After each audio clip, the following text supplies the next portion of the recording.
Good morning, everyone. It's good to see everyone here. Did you have a good week?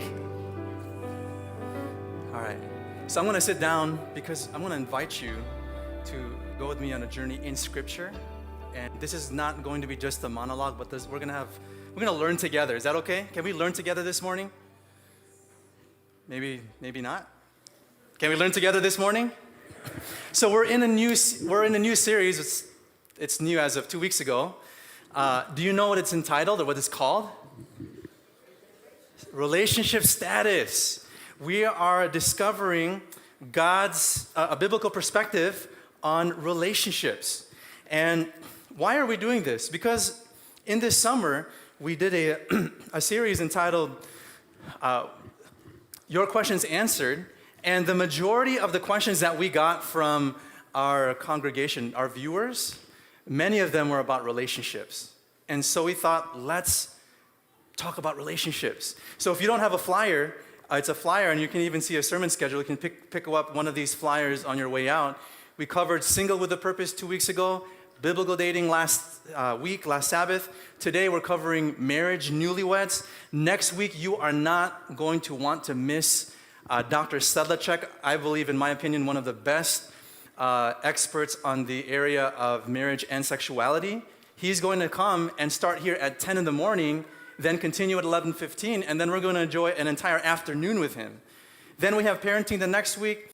We have to end or not to end after that. And then last but not least, at the end of October, marriage for the long haul. We're covering topics. This is not just for us. It's also for our neighbors, our friends, people who are in the midst of trying to figure out relationships. So we're here studying, learning together. And today, I'm really excited about today's topic. And by no means do I claim to be an expert on this topic, on newlyweds. Just because I've been married for 9 years doesn't mean that I know it all. In fact, can I see a raise of hands of those of you who have been married for more than 20 years? Ooh, here we go. How about 30 years? Ooh, 30. How about 40 years? Any 40 years? All right, we're going to have a conversation. How about 50 years?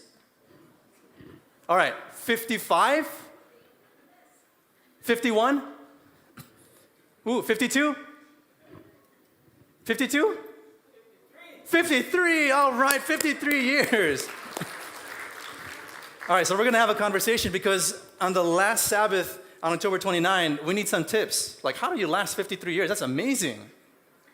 So I don't claim to be an expert, but I've learned some things along the way. I read this funny line that I think you'll like, all right? So I don't know who the author was, but this author said this. Marriage is when a man and a woman become as one. The trouble starts when they try to decide which one. Marriage is when a man and a woman become as one. The trouble starts when they try to decide which one. Which one really wears the pants in the relationship? Which one really has the last word in the marriage? I know some husbands and wives are probably poking each other right now. Yeah, I do. Right?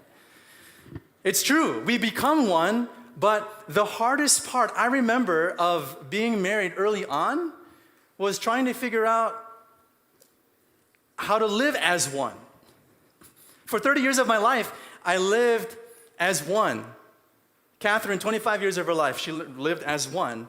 We finally got under one roof on July 7, 2013, 9 years ago, and we're taking two totally different worlds. She grew up in Indonesia, in Jakarta, Indonesia. I grew up in the West here in Chicago, Illinois.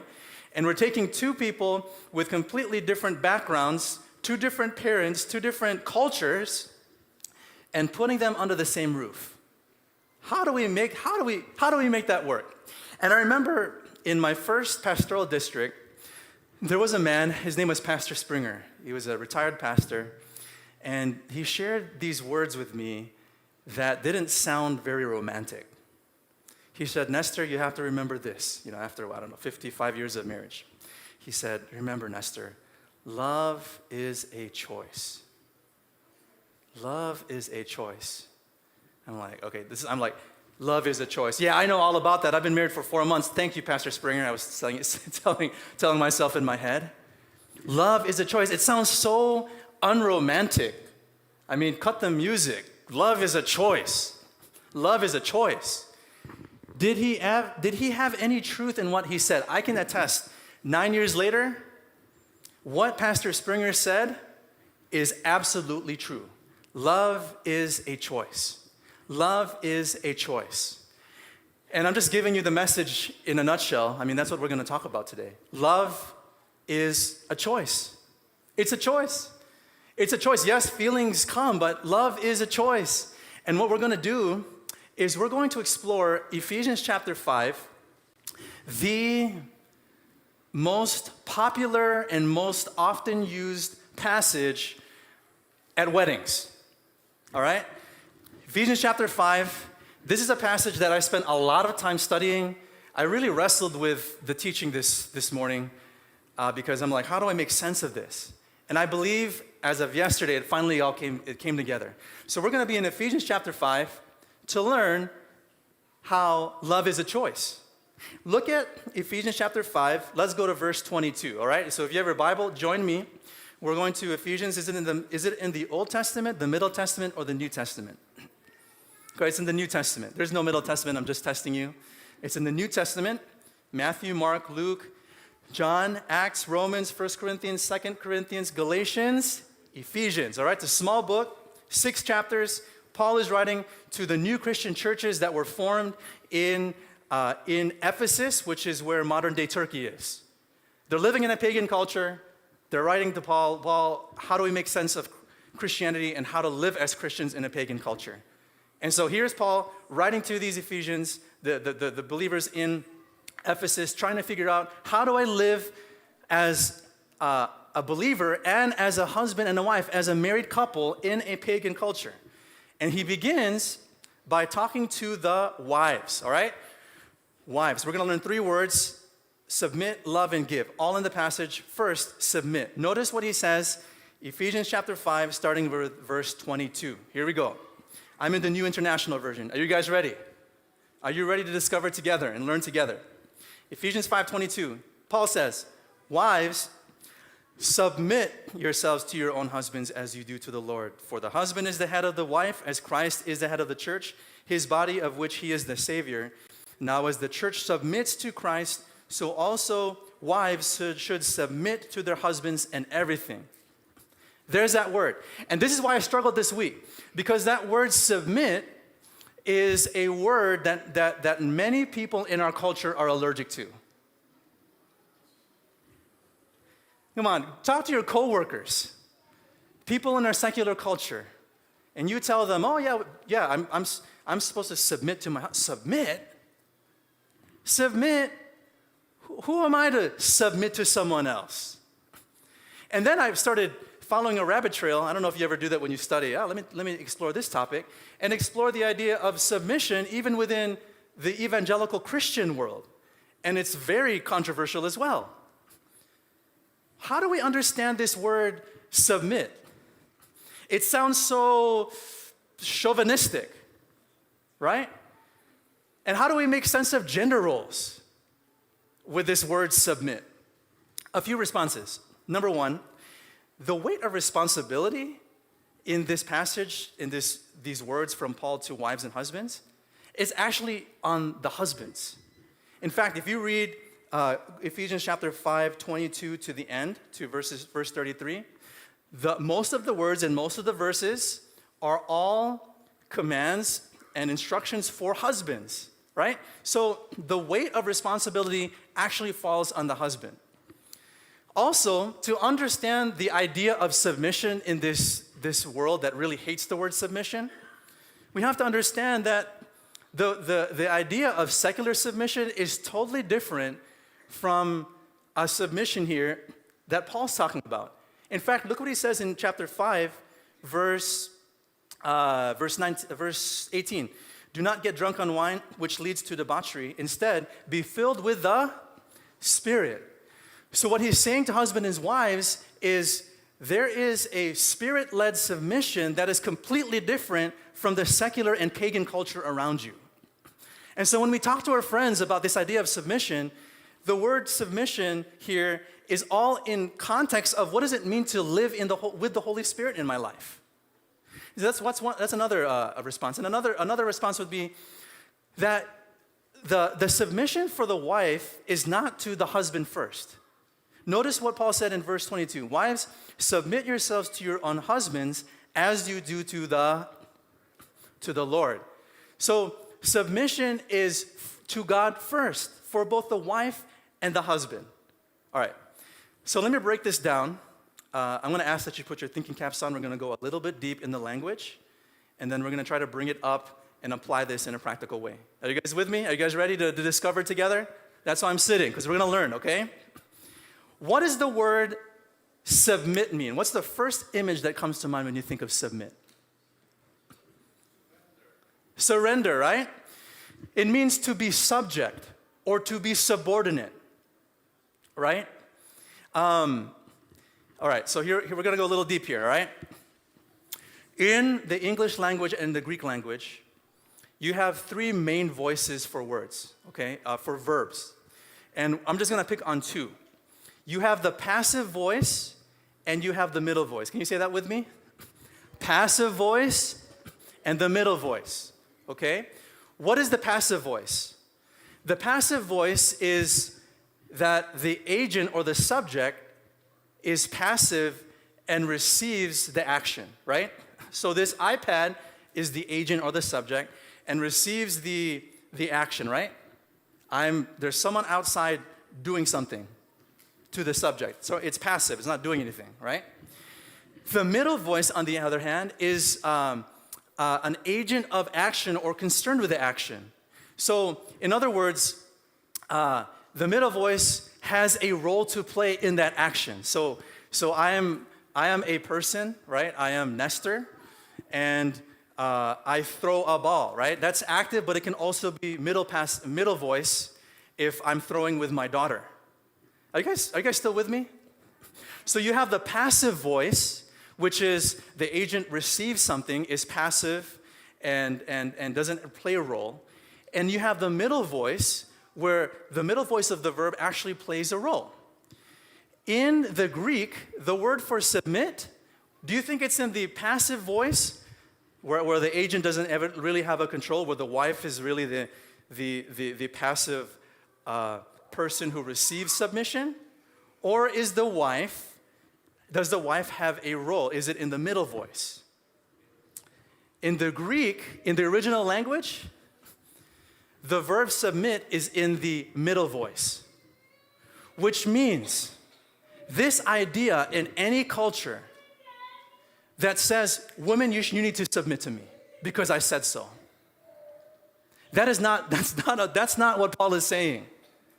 The vision that I have full control and authority and you do what I say, that is not what Paul is saying here. Paul is not saying that the wife passively submits. He uses the middle voice, which means the woman, the wife, is not forced into submission. Rather, she is a free agent. That her submission and that her loyalty is a choice. Does it make sense? So this idea that, yeah, you need to listen to me because you're a woman, this is not what Paul is saying. Paul is saying that the wife is free to choose. She can choose to submit. Are you guys with me still? Those of you watching online, stay with me, don't worry. Let me break this down and let's apply this and make this really practical. Let me give you some evidence. Look at chapter 5, verse 24. Paul says, now as the church submits to Christ, so also wives should submit to their husbands in everything. Question, how does the church, us, how do we submit to Christ? Does Christ dangle a carrot in front of us and say, hey, follow me and you can have this carrot? Does Jesus force people to submit to him? Does he force us? No. The church is not forced to follow God. The church chooses. What word did I say? Chooses to submit because why? Jesus has chosen to love them. Look at what verse 25 says. Oh, this is exciting. Look at this. Verse 25. Husbands, love your wives just as Christ loved the church and gave himself up for her. So What does this mean? This means this idea of submission, this word submission, it's actually a shared choice. It's not one way, guys and gals. It's both ways. I mean, look what verse 21 says. Submit to one another. It's not one way. It's not just the wife to the husband. It's the husband to the wife too. It's both ways, right? And then verse 24, now as the church submits to Christ, so also wives should submit to their husbands in everything. Why should wives submit to their husbands in everything? Because their true husband, Jesus, has submitted his life for their everything. It's both ways. Are you guys with me? It's shared. And it's possible. A wife can fully trust a husband who is trustworthy. It doesn't just go one way. The onus is not on the woman saying submit, submit, submit, and trust, trust, trust. No. The woman is capable of fully trusting a man who is fully trustworthy. So submission is both ways. And so men, question for you and for me is, how trustworthy am I? How trustworthy am I, right? Now, here's why it matters. Let's get practical here. Wives, a word from the word. I believe what Paul is saying. I want to give you a word of encouragement, wives. It is possible to trust your husbands in everything. It is possible to trust your husbands in everything. I'm going to give you 22 seconds to turn to your neighbor and ask this question. Okay, answer this question. Why is it hard to trust people sometimes? I give you 22 seconds. Why is it hard to trust people sometimes? Ready, set, go. All right, those of you watching online, discuss it too. And if you're by yourself, discuss it with yourself. Why is it hard to trust people sometimes? I love hearing the talk and the conversation here. Why is it hard to trust people sometimes? Is that 22 seconds? 5 seconds. 5, 4, 3, 2, 1. All right, tell me, why is it hard for us to trust people sometimes? What? All right, people lie. What else? Broken trust. Ooh, broken trust. What else? Anything else?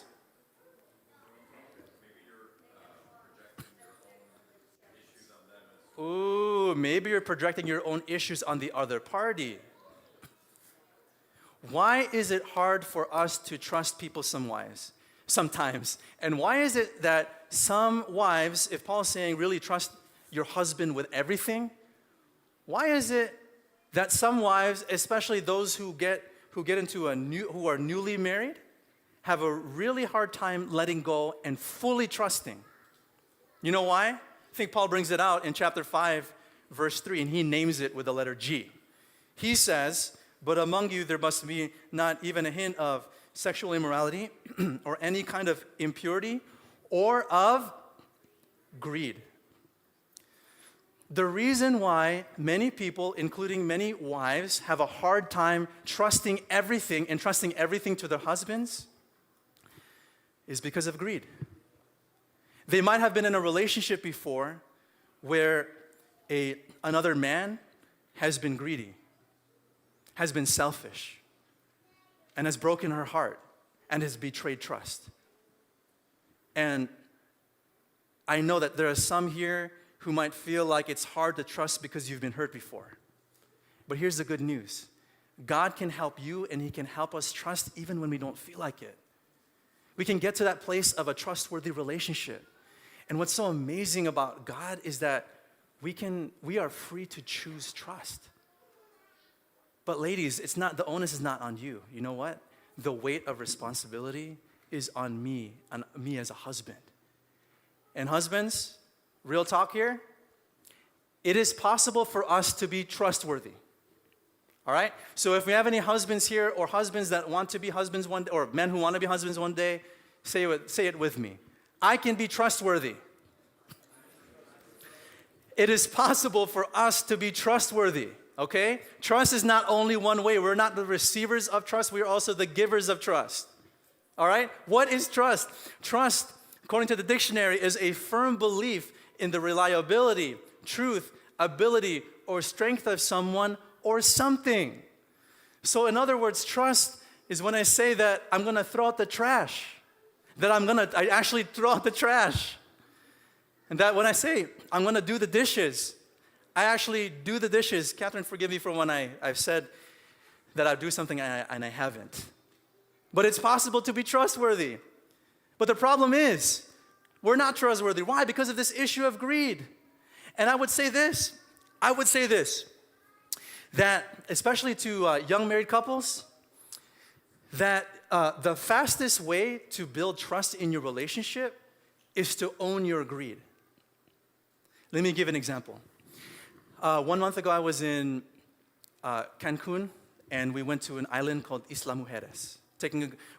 We rented golf carts, and we were golf karting. And after we went to the southern part of the island, it was so hot, I was ready to go to the beach and just cool off. I remember I was in my golf cart, right, and Catherine was in the bench, and so she was sitting backwards facing this way. And my wife, Catherine, as I was putting the golf cart in reverse, said, Nestor, stop. There's a cone. There's something there. There's a cone there. Stop. And I ignored her, right? And then she kept saying it. Nestor, stop. And then you know what I said? I said, trust me, I know what I'm doing. I can't believe those words came out. And within 3 seconds, I felt a poof. I ran over that orange cone, which was over a stone. Thankfully, it didn't scratch the golf cart. And I felt like hiding, like seriously. And you know, golf carts don't have windows, so I couldn't hide. And I was embarrassed. And I said, Catherine, you were right. I'm sorry.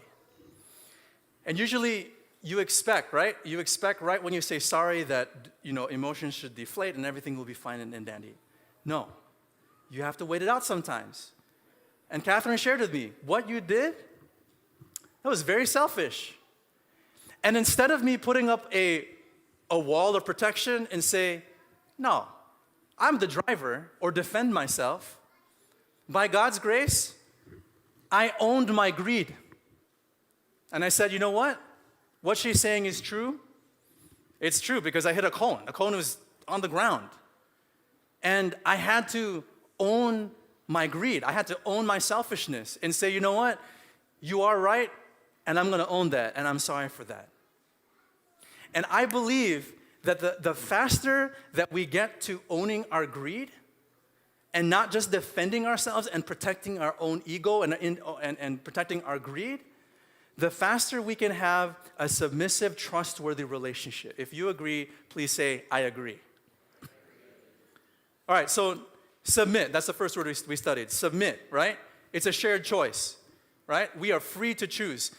Here's the next word, love. Let's go to verses 25 through 28. Let's keep going here. Look, Ephesians 5, 25 through 28. Now to the husbands, where the onus of responsibility is on us, right? On husbands. Husbands, love your wives just as Christ loved the church and gave himself up for her to make her holy, cleansing her by the washing with water through the word, and to present her to himself as a radiant church without stain or wrinkle or any other blemish, but holy and blameless. In this same way, husbands ought to love their wives as their own bodies. He who loves his wife loves himself. So what's the key word? Starts with an L. Love. What is that word in the Greek? In the Greek, there are at least 3 words for love. You know this. 1, phileo, which is what? Brotherly love, right? The brotherly I have for my good friend Mike Campos, the youth director of this conference. He's finally here after 4 months. We've missed you for 4 months. You've been busy, right? We have phileo. We have brotherly love, right? What's the next love? Next verb. Eros, right? What is eros? It's the love that I don't have for Mike. It's the love that I have for Catherine, right? It's a romantic love. And then there's a third one, which is what? Agape. Love here is not a noun in the Greek, it's a verb, agapao. And do you know what agapao means? It means to love without merit. It means to love unconditionally. Kind of like Jesus, for God so loved the world, agapao, that he gave his only begotten Son. Jesus, God's unconditional love for us that has no merit. Meaning that this love, husbands, now I'm not pointing the finger, I'm looking at myself. I'm pointing the finger at myself. This love is irrespective of merit. It is unconditional. This means that I choose to love regardless of the response. That God gives me the privilege and the strength to love my wife without merit, without waiting for her to meet my love languages and to, one of my love languages, one of them is words of affirmation. I don't have to wait until I receive words of affirmation to give words of affirmation to my wife. That this love is without merit, it's unconditional. And what's amazing about this is that love is a choice, that I have a choice to love. Now, here's a question that I want you to talk about with your neighbor, right? The question is, why is believing that love is a choice important? Why is it important for us to believe that love is a choice? 22 seconds, ready, set, go. Why is it important to believe that love is a choice? Go.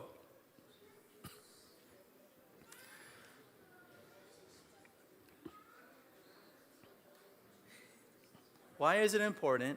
Those of you watching online, think about this. Talk to your neighbor. Talk to your spouse. Why is it important to believe that love is a choice? All right, what do you all think? 5 more seconds. 5, 4, 3, 2, 1. What do you think? Say it out loud. Why is it important to believe that love is a choice? Go. Ooh, everyone wants to be chosen. Love it. What else? It is not an emotion. Now that sounds so unromantic, right? Oh, love is a choice. I gotta choose it even though I don't feel like it. We're like robots, right? We're programmed. Love because I'm programmed to. Look, love is a choice. Feeling is gonna come, but love is a choice, as you're saying, right? What else? Maybe an answer from this side. Why is it important to believe that love is a choice? Say it again. Yeah, it's a commitment, right? Why is it important to believe that love is a choice? Because if I wait to receive love and don't choose to love regardless of whether or not I receive it, I'm never gonna love. Listen, your wives, your husbands are never going to love you perfectly. In fact, there's only one person in the world who can love you perfectly and unconditionally, and his name is Jesus. He's the only one that can that can give you that kind of love. And when you experience that kind of love in your heart, and you're like, man, right now it's really hard to love my wife. It's really hard to love my husband. Somehow, in some way, that agape love that you experience in your heart is transferred and implanted in your heart. And out of nowhere, wow, I'm able to love even though my spouse is unlovable right now. And I'm able to give it. One commentator said this, and I thought this was so profound, and let me read this to you, and I want to break this down. He says, thus in this context, speaking about this passage, his name is Dr. Harold Hoehner, one of the best commentaries I've read on the book of Ephesians. In this context, husbands are to love their wives even when they may seem undeserving and unloving, in other words, unconditionally. Its intent is to seek the highest good in the one loved. This is similar to the instruction for the wife. Her submission is not dependent on her husband's response. Likewise, a husband's love is not dependent on his wife's response. Neither are governed by the vagaries of emotion, rather by an act of the will. Let me read that again. Neither are governed by the vagaries of emotion, rather by an act of the will. This is not to say that love is an act of the will entirely devoid of any emotions, but rather if based entirely on emotions, the husband's love would be based on a good response. What's he saying here? That love is not a feeling primarily. Love is not given when you feel good and receive good feelings from your spouse. Love is primarily a choice which brings good feelings. Love is primarily a choice. Say it with me. Love is a choice. Love is a choice. And when you're having a disagreement with your spouse or your spouse to be, and you're like, man, we can't figure this out. No matter what I say, she is not getting it. And no matter what, and you think, no matter what I say, he's not getting it. I have learned through this principle of choosing to love that the faster that I get to humbling myself, the faster the faster I receive healing and the faster I receive love. And the faster that I can get to the place where I can say, you know what? I admit that I'm wrong and I can see what you're saying, the faster I can get to harmony and love in my relationship. Is that making sense? Does it make sense? So, love is a choice. Last word, then we're done. Verse 25 again. And I really believe that this is the word that holds both the verbs submit and love together. Verse 25, husbands, love your wives just as Christ loved the church. And how so? What did he do? He gave himself. Man, you know what the word gave himself means in the Greek? The word gave means to hand over. It means to give myself over. Which means that Jesus, he took the initiative to hand himself over. Jesus took the initiative to hand himself over. You know why he took the initiative to hand himself over when he was in the Garden of Gethsemane? And when he was ready to call it quits, gave himself up for her. Who is her? This is the church. This is me and you. Jesus handed himself over for the purpose of saving me and saving you. He gave himself over for the church, which means that he chose you. So as Pastor Springer shared these words with me in 2013, 4 months into marriage, saying that love is a choice, this guy's old school. He doesn't understand the romance and the feeling of joy that we're experiencing in 4 months of marriage. Friends, I still feel the euphoria of love and joy in my marriage. The euphoria comes. But as the euphoria fades, year 2, 3, 4, whatever years of the newly married life, as that fades, we begin to realize that love is not primarily an emotion. Love is a choice that brings emotion. Love is a choice that brings emotion. And when Paul was saying this to the believers in Ephesus, that was revolutionary. Same author, same scholar says this. He says this about the uniqueness of what Paul was teaching to this pagan culture. He says, Harold says, this exhortation to husbands to love their wives is unique. It's not found in the Old Testament. It's not found in rabbinic literature or in the household codes of the Greco-Roman era. And he says, although the hierarchical model of the home is maintained, it is ameliorated by this revolutionary exhortation that husbands are to love their wives as Christ loves the church. That's fancy words to say that nowhere in the Greek and pagan culture, in that Greek and Roman culture, did they understand that love was linked to a self-giving God. In fact, in their culture in Ephesus, about 200 years before Paul wrote this letter, they were under Greek rule. And the Greek household was all about the man in authority. Anything that the man says, you do. Roman culture comes along and actually intensifies male dominance. And then Paul comes along and says to these new believers in this Greek culture, in this Greek Greco-Roman culture in Ephesus, that these models of love that you see in culture of this male chauvinistic, I am the man and you listen to whatever I say, that's not the kind of love that I'm talking about. The love that you need to understand, Paul is saying to the believers and to us today, is a love that is linked to the self-giving love of Jesus Christ. It is only in the gospel that we can finally be free to love. The gospel frees us to love. And friends, when I have no more love to give, the best place to find it is in God's great love for me. Let me ask you a question that I want you to talk about in 10 seconds. The question is this: how is it that the gospel actually frees us and helps us to love? How does the gospel help us to love each other and especially our spouses? Ready, set, go. 10 seconds. All right, those of you watching online, you have 8 seconds now. All right? How is it that the gospel helps us to love? 3, 2, 1. All right, give me some answers from this side. How does the gospel help us to love? What do you guys think? Say it again. All right, John 3:16. How about this side? What do you think? How does the gospel free us to love? You got to make this practical. How does it free us to love? How does it help us to love? God saved us, so we ought to save one another by loving one another. All right, so God saves us, which we don't deserve, and therefore we should love one another, right? I'm just taking what you're saying and summarizing it in this one sentence. Let me illustrate it, and then we're done. When I know that I'm chosen, I'm finally free to love. When I know that I'm chosen, I'm finally free to love. And I can just imagine Jesus in Gethsemane, just crying out in Gethsemane in Luke chapter 22. Father,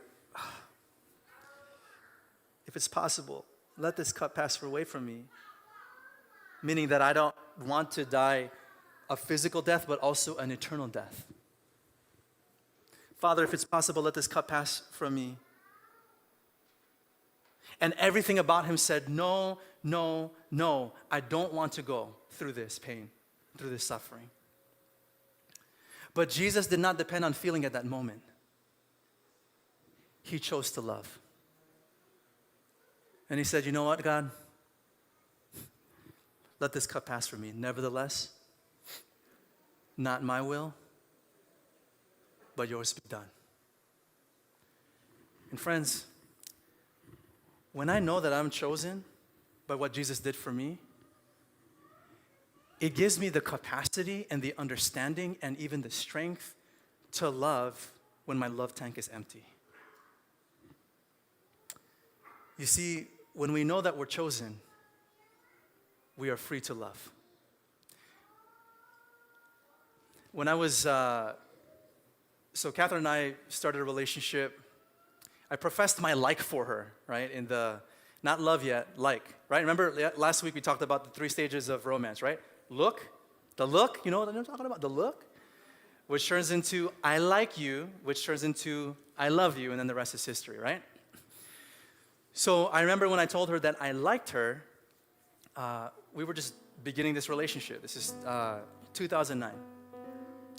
And then, I decided as we were trying to figure this relationship out, I decided to take her to listen to Yo-Yo Ma, the cellist at the Chicago Symphony Orchestra. So I would drive 3 hours from Madison, Wisconsin, down to the Chicago Symphony Orchestra to hear Yo-Yo Ma. I'll be honest with you,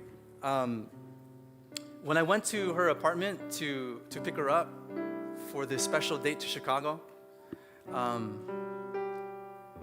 we were just starting and I didn't really know how much she liked me. I was questioning, does she like me? Does she like me? And I remember buzzing the apartment buzzer, walking inside, opening her door, having this feeling of man, does she like me?